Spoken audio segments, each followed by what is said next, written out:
मनोज जरांगे पाटील यांनी उद्या मुंबई येथे आंदोलन बोलवलं आहे। आरक्षणाची मागणीवर ते ठाम आहेत आणि मुंबई येथे जाऊन मी आरक्षण घेऊनच येणार अशी त्यांची भूमिका आहे।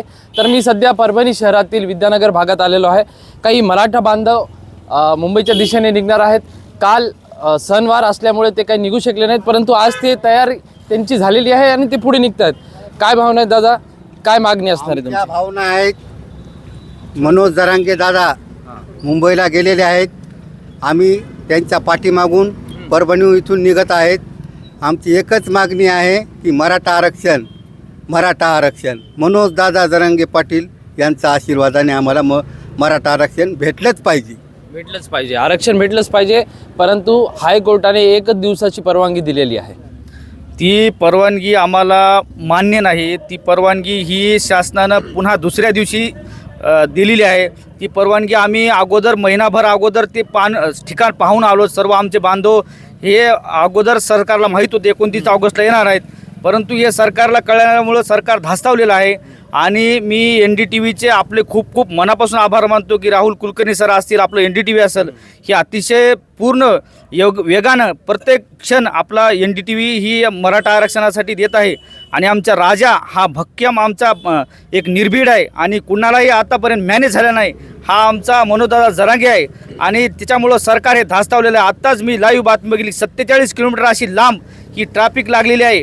ही सरकार विखे पाटील म्हणतात की आम्हाला 6 महिन्याची वेळ द्या, ही पळव आणि आत्ताच विरोधी पक्षात असताना देवेंद्र फडणवीस म्हणले होते की सरकारकडं म्हणजे वेळ नाही, सरकार पुढं ढकलत आहे उद्धव ठाकरे सरकार असताना।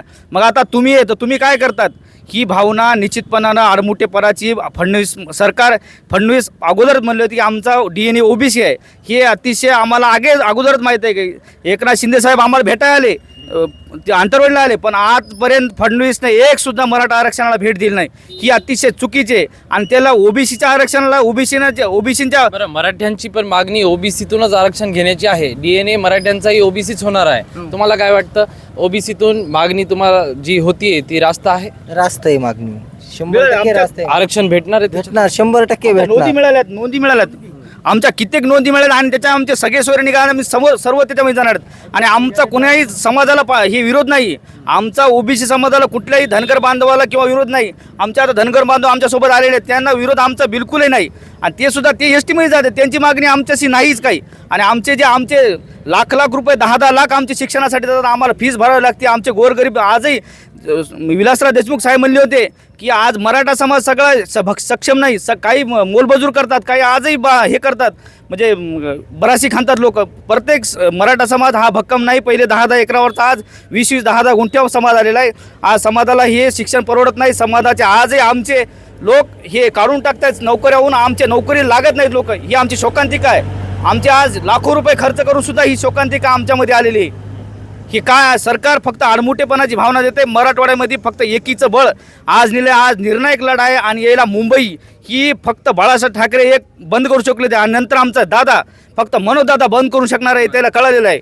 म्हणून आज ते धास्तावलेले फडणवीस असू द्या किंवा कोणी असू द्या, गृहमंत्री अमित शहा ना यांनी सगळे ही कोर्टाची जी निकाल आहे हे फिरवला आणि निकाल यांना नंतर फिरवावा लागला की मराठ्यामध्ये ताकद काय, मराठी आले तर सगळे मुंबई बंद करू शकतील। तर एकंदरीतच बघितलं तर मराठी मुंबईत जाणारच आणि आरक्षण घेऊन येणार असा पवित्रा मराठा बांधवांनी घेतलेला आहे।